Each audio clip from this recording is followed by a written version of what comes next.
I want to, as we're talking about how corrupt the federal government really is, I want to get into this new Blaze report that, by the way, if you guys have not subscribed over at theblaze.com, they're doing amazing, really amazing investigative work over there, not just on January 6th, but on many more things. So make sure you're subscribed. But Steve Baker, our very own Steve Baker, released a report today on we never found out anything about the DNC and RNC pipe bombs. Yes. Never found out about any of the surrounding information. Well, and I want to play. So remember, it was like 1 p.m. on January 6th, a masked man with a backpack approaches the cop cars and then says something and then walks away reporting that there's a pipe bomb. And then all of a sudden, seconds later, they find it. Let's play some of that. Can I just say one thing before please. you play it? Because it's important. There was a massive cover-up. This is outside the party headquarters. The surveillance tape, when they went to look for who was there, the DOJ, when they released it, had edited the surveillance tape. And they released an edited version so you couldn't see who dropped the pipe bomb, which is a cover-up. Yeah. It was tampering with evidence. So you have that and then this story. And now, yes, and now this. So let's watch the incident and then more on that. You'll see him come into view. He goes to one police car. He goes to another police car. He's holding a backpack. He's got a mask on. He's talking to the police. And within a minute, they start scrambling. You'll see the camera turn to the pipe bomb, the location of the pipe bomb. By the way, that's, I believe the Metro police are now getting out of their car, and that's Vice President-elect's detail in the black SUV, I believe, parked about 30 feet from the pipe bomb, eating lunch. Okay, now we go over to the location of the pipe bomb. The cameras are scrambling. It appears to me that that's not a coincidence. Yeah, not a coincidence, I would say. So turns out that person who approached the vehicles was a U.S. Capitol policeman in plain clothes. So did he have the backpack as he approached the vehicle and then went and put it back? Is that what happened? There was a backpack. It's what the guy said. The narrator was saying, "Look, he has the backpack." And so let me add a couple more interesting tidbits about this. So Vice President Kamala Harris arrived there 90 minutes prior. Now, she was supposed to go to the Capitol to participate in the certification of the Electoral College votes. And some reason she was there at the DNC headquarters. Nobody knows why. And her presence at the building was not revealed for an entire year. Why is that? Because then when you talk about Kamala Harris being there, how did the Secret Service, who is doing bomb sweeps and all these things, how did the Secret Service fail to find a bomb prior to Harris's arrival? Why did operators in the Capitol Police Command Center deliberately redirect CCTV cameras away from the pipe bomb investigation and detonation?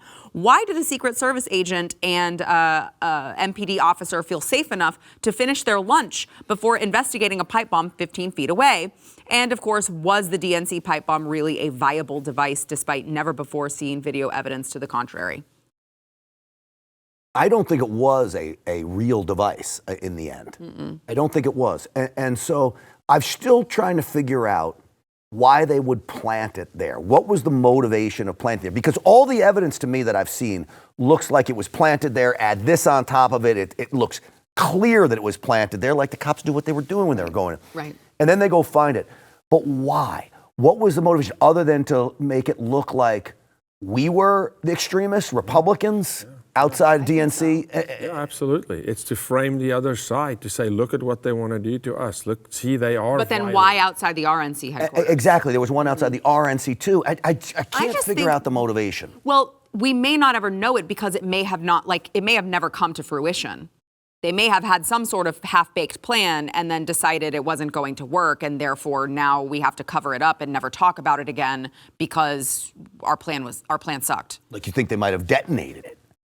Yeah, I mean, I'm just saying it's just a Capitol policeman who we already know, the Capitol Police, let's talk about how the Capitol Police acted on January 6th, right? Something's going on there. So you're telling me it's just a coincidence that a Capitol Police was like, hey, guys, think there's a pipe bomb over there you might want to check out. And then everyone's just super casual about it.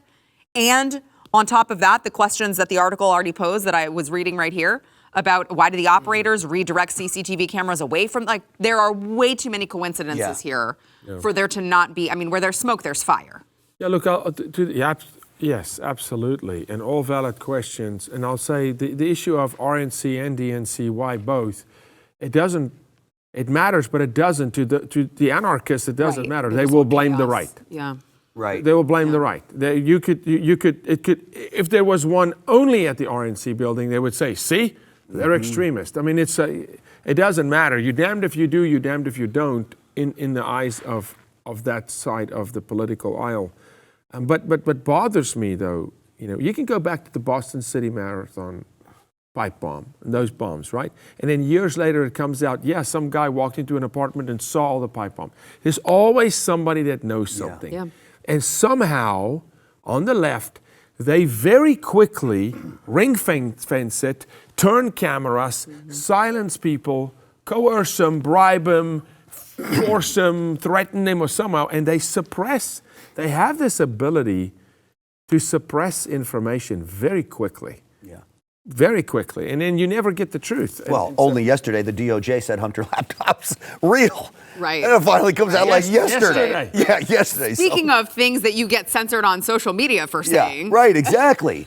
And so I don't know if we're ever going to know the answers of January 6th. Right. But when you talk about suppression, most of America has never heard of the pipe bomb story. Yeah. Okay, most Americans are saying pipe bomb. They don't even know what you're talking about. And many conservatives are going to say they don't even know what you're talking about, the pipe bomb.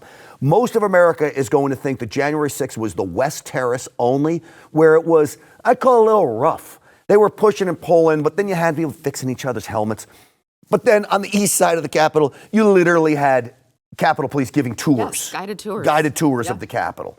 So no one ever hears this stuff that there was fencing there, and an hour before everybody gets, the fencing comes down. The don't enter here. The doors open up miraculously. People are let in. You have people going up to scaffolding, yelling, go inside. Those people are never arrested, but everybody else is. All these things are stories that the American public never hears. Yeah. Because something happened that day. Was it a setup job? To me, it looks like it. But I really want to know the truth is what I want. I just want answers. That's the thing. We are speculating, and you're left to speculation, and you're left to assumption because they are not, there's... Nothing adds up, I'll tell you that much. Exactly. Exactly. Something stinks, okay? We may, to Grant's point, we may not ever know the truth, but something severely stinks about that entire day.